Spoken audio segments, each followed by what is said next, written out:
At the last meeting, Bob Murphy mentioned to me that he'd been to America and been to a number of museums, and he saw the Aichi M6A1, which is an aircraft launched from a submarine.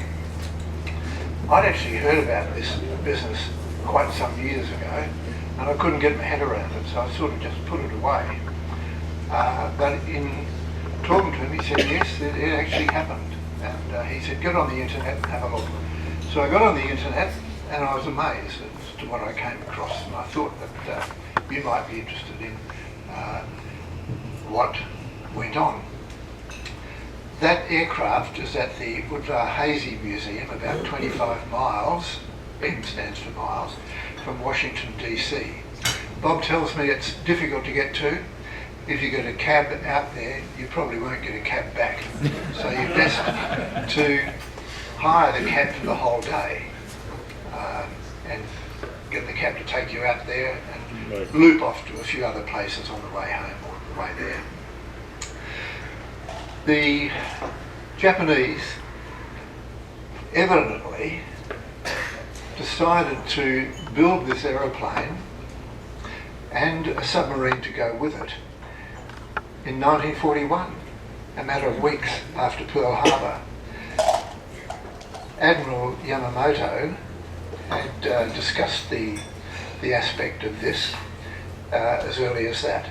It took them a while to get started, and they planned to have a large fleet of these aircraft, but only 28 were built. Designed in 1943, so it took them a couple of years to actually get the show off the ground. And the first flight was in 1945, so it was a pretty slow arrangement. But that's the aeroplane. And there's the I-400 class submarine. This was the largest of the World War II submarines and remained the largest submarine up until 1960 or 62, when the nuclear submarines were produced in America. And if you look hard at that, you can see that there's an aircraft or a shape on the foredeck. There's another view of it, a diagram, and that's the aeroplane on the deck. But where the red rectangle is, that's the capsule or hangar where the aircraft was stored. That's it from the top, plan view.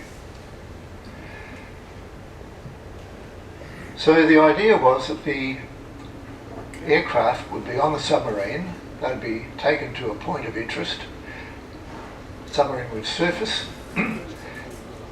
the aircraft would be taken out of the capsule, it would be made into flight condition, would take off and do the job of dropping bombs.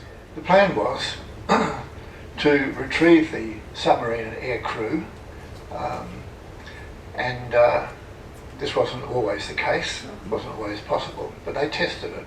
The floats could be detached while the aircraft was in the air to improve its performance, so that would require a ditching at the end of that. And if the floats were retained in the aircraft, could land alongside of the submarine and be taken on board. So this is how it all happened. This was the package. The top of the fin was folded down, the tailplane was folded down, and the main plane, wings, were rotated and folded back. And so the aircraft took on a very small size and profile. And that's how it was as it went into the submarine. The floats weren't on the aircraft while it was in the submarine. It had to be taken out of the storage capsule and the floats attached. But for road transport, the floats could fit in quite neatly like that there.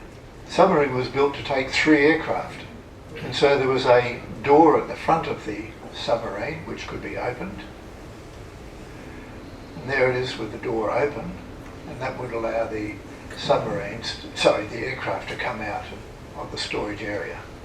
The capsule was about 5 metres in diameter, So there's a crew of Americans standing in one of the capsules. So that's the aircraft out of the capsule. You can see another aircraft ready to come out. The floats are installed while the aircraft is on a gantry of some description and ready for launch.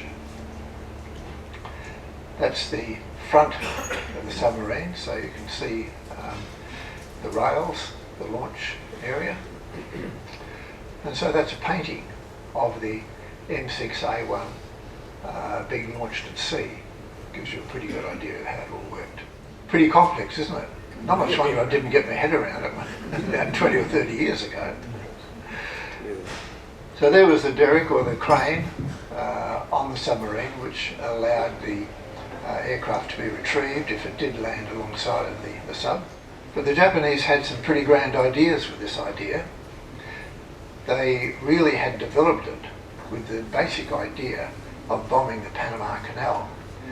If they could seal that off, then that would give them a very good chance to be supreme in the Pacific Ocean. But there were a few problems. The war had advanced. It was 1945 by the time they got the show underway, and they therefore had to change their ideas, and they targeted the American fleet, which had moved across the Pacific and was threatening Japan.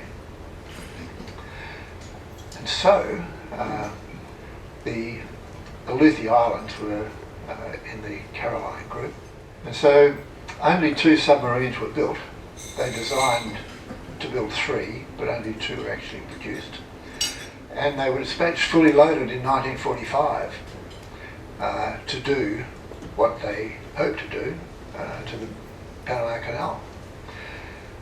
But while they're at sea, they changed their mind and then headed for the islands closer to Japan. And then the news came through that the surrender had taken place on the 15th of August 1945. So that was the signing, and what they did was, before returning to port, the aircraft were tipped over the side of the submarines, and the submarines came back to port. Fortunately, the Americans found one and retrieved it. It was quite some years later that they found it. It was in a pretty poor state. That's what it was like. The restoration was still underway in 1998, and there it is, pretty close to finished. And there it is in the Udvar-Hazy Museum. Bob, put up your hand. He's the man that can tell you all about this. He is a full bottle on museums in America, and when he was there, he got talking to a Japanese veteran, and they discussed the fact that in the background was the Enola Gay and this virtually private museum. And of course there was a link between this aircraft and that one there. This never really got off the water because of that aircraft there dropping the atomic bomb on Japan. So, thank you very much. Firstly, Brian, I didn't know, you've taught me something today, I didn't know the Japanese had a aircraft on a submarine, but I understand the Germans did. And I'd suggest to you that you should do some research on that. So there's a job for you. I remember seeing a photograph of the actual submarine, an enormous submarine with a big hangar in front of the thing. So we'll leave that for another day. But thank you, that was a very interesting piece of information, and very well done as usual.